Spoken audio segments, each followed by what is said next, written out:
Another thing that's really going to go away is Hollywood as we know it. I have been saying this for a few years. The first time that I officially wrote about it was 3 years ago in my book, Natural Language Cognitive Architecture.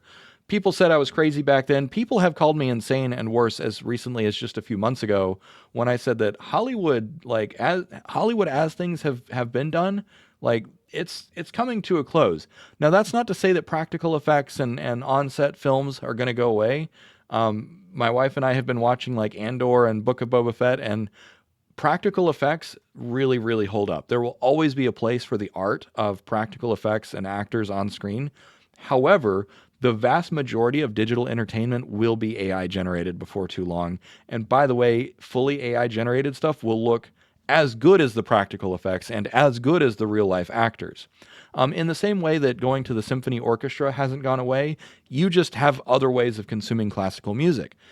Stage plays, there's local theaters all over the place that still put on productions, but it's just not the same because you can watch the same performance but better and on your own terms in at home on 4K with streaming. So basically, Hollywood, the golden age of Hollywood has ended, and is going to continue to end in a big way.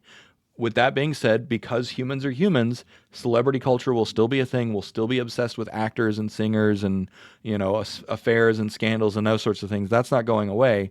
But the vast majority of films and TV are not going to be produced by Hollywood in the conventional sense, in the same way that the vast majority of television is now produced by people like me on YouTube.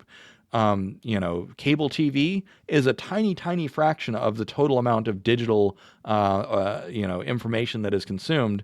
And now it's mostly on Instagram, YouTube, TikTok, and other streaming platforms like that. Again, it's not that it's going to go away entirely. It's not going to be completely destroyed, but your relationship with it is going to be very, very different. Next up is language barriers. So YouTube and other platforms are already on the cusp of creating basically universal translators. My videos are all in English, and the reason that I haven't really put any effort into translating them is because the closed captions, I think, are already automatically translated in some regions.